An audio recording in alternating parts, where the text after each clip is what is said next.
औज़ुबिल्लाहिमिनश्शैतानिर्रजीम बिस्मिल्लाहिर्रहमानिर्रहीम सल्लल्लाहु अला हबीबिही मुहम्मदिन व आलिही व सहबिही वसल्लम। अस्सलामु अलैकुम। आज एक बहन की दुरूद इब्राहिमी की मेरिकल स्टोरी जो मैं आपके साथ शेयर करूंगी। बड़ी प्यारी कहानी है।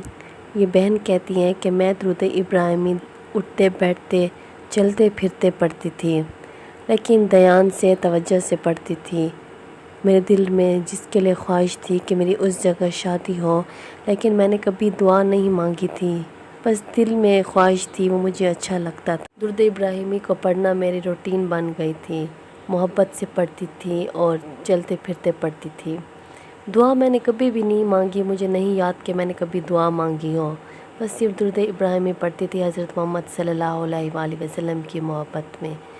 तो अल्लाह ताला ने ऐसे किया कि कुछ ही दिन गुज़रे थे कि मेरे और उसके रिश्ते की बात होने लगी, लेकिन मैं कहती थी मेरा रिश्ता उसके साथ कैसे होगा। मैं तो ख़ुद को उसके साथ नहीं मिला सकती थी, क्योंकि ये तो एक ख्वाब था जो मैं सोचती भी थी तो छुप छुप के सोचती थी कि काश अगर मेरी उससे शादी हो जाए। लेकिन ये तो रियल में ये सारी बातें हो रही थी और ये सब दुरूद इब्राहिमी पढ़ने की वजह से हो रही थी। मैं इस बात से बेखबर थी और मैं कि दुरूद इब्राहिमी पढ़ रही हूँ और दुरूद इब्राहिमी में इतनी तासीर है, तो दुरूद इब्राहिमी की इतनी ताकत है जो मुझे नहीं मालूम थी। लेकिन मैंने दुरूद इब्राहिमी को पढ़ना नहीं छोड़ा और मैं दिल ही दिल में खुश थी। हमारे घर में बात चलने लगी रिश्ते की और इसी तरह कुछ ही महीनों में मेरा रिश्ता वहाँ पर पक्का हो गया। मैं सोचती हूँ कि मैंने तो सिर्फ सोचा था, मेरे दिल में ख्वाहिश थी कि मेरी शादी वहाँ पर हो जाए, वो तो मुझे अच्छा लगता है।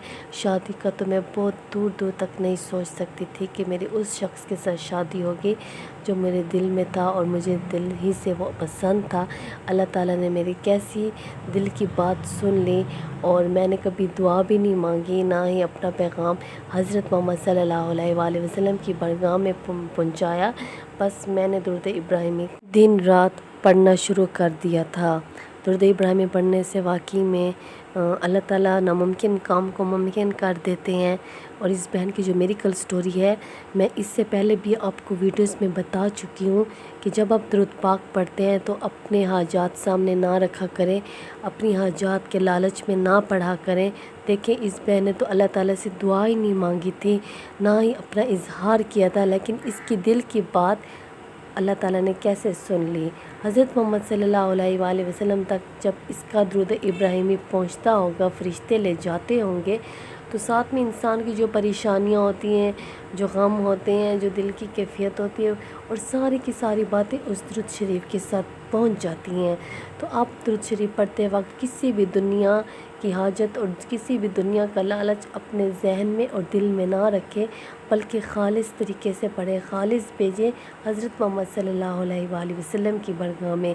इतनी मेहनत भी करते हैं, टाइम भी निकालते हैं, मोहब्बत से भी पढ़ते हैं, बस थोड़ी सी तवज्जो और दे दें अपनी दुरूद शरीफ पढ़ने में। जो आपकी गलतियां हो रही हैं, उन गलतियों पर नज़र डालें। गलतियां ये होती हैं, बहुत अल्लाह माफ़ करे, इतनी बड़ी गलतियां नहीं होती, लेकिन छोटी छोटी गलतियों पर ध्यान करें और फिर अल्लाह ताला आपका दुरूद शरीफ हर हालत में कबूल करते हैं।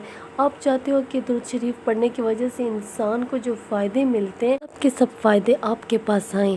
पहली बात, अगर आप बावुज़ू रह सकते हैं तो बावुज़ू दुरूद शरीफ पढ़ें। दूसरी बात, आप बैठकर सर पे दुपट्टा जैसे लेते हैं नमाज के वक्त, इसी तरीके से बैठकर आपने दुरूद शरीफ पढ़ना है। आपने अपनी किसी भी दुनिया हाजत, किसी भी परेशानी का नाम बीच में नहीं लेना, ना ही सोच डालनी है। खालिस आपने यही सोचना है, आपकी पूरी की पूरी जो सोच होगी वो इस चीज़ पर होगी कि आप हज़रत मोहम्मद सल्लल्लाहु अलैहि वसल्लम की बारगाह में बैठी हुई हैं और आप जाली को सामने रखें और फिर दुरूद शरीफ पढ़ें, तो आपका दुरूद शरीफ ऐसा खूबसूरत बन के उनकी बारगाह में पहुंचेगा जो आपकी सोच भी नहीं होगी। इंसान जितनी मोहब्बत के साथ, लगन के साथ दुरूद शरीफ पढ़ता है, यही नहीं कि आप 2 दिन पढ़ें, मुझे कोई फ़ायदा नहीं मिला, महीना पढ़ा, मुझे कोई फ़ायदा नहीं मिला, 3-4 महीने में पढ़े, आप मुझे कोई फ़ायदा नहीं मिला। आप ये भूल जाएं कि आपको कितने दिन हुए, कितने महीने हुए। आप इस बात को ज़हन में भी ना रखें, बस पढ़ते जाएं, अपनी ज़िंदगी को तब्दील होता खुद देखेंगे। क्या पता जो आप ख्वाहिश कर रहे हो उससे कई ज़्यादा खूबसूरत, उससे कई ज़्यादा आला, कई ज़्यादा अहम चीज़ आपके नसीब में अल्लाह ताला लिख दें, नामुमकिन को मुमकिन कर दें। जो आपके नसीब में नहीं है वो आपके नसीब में खुशियों के साथ आपको मिल जाए। बस अपने अल्लाह पर भरोसा रखें, अपनी छोटी छोटी ख्वाहिशों को अल्लाह के सामने इसी तरह दुरूद पाक और कुरान शरीफ के वक्त ना रखें, बल्कि खालिस हज़रत मोहम्मद सल्लल्लाहु अलैहि वसल्लम की मोहब्बत, अल्लाह ताला के हुक्म से अपनी तिलावत और दुरूद पाक नमाज को पढ़ें। अपनी सारी परेशानियों को एक साइड पे रखें। कुछ ही दिनों में आपको ज़रूर रिज़ल्ट मिलेगा इंशाअल्लाह। आप इस तरीके से जब आप दुरूद पाक पढ़ेंगे तो आपको बहुत कुछ मिलेगा। नमाज भी पढ़ रहे हो, कुरान शरीफ की तिलावत भी कर रहे हो और ऊपर से दुरूद इब्राहिमी भी पढ़ रहे हो, फिर आपको अपनी ज़िंदगी की टेंशन ही क्या है। बस अल्लाह ताला हमें मोहब्बत से, यकीन से, लगन से दुरूद शरीफ पढ़ने वाला बनाए, ताकि हमारे दोनों जहान भी संवर जाएं और कब्र भी संवर जाए इंशाअल्लाह। सल्लल्लाहु अला हबीबिही मुहम्मदिन व आलिही व सहबिही वसल्लम। अस्सलामु अलैकुम।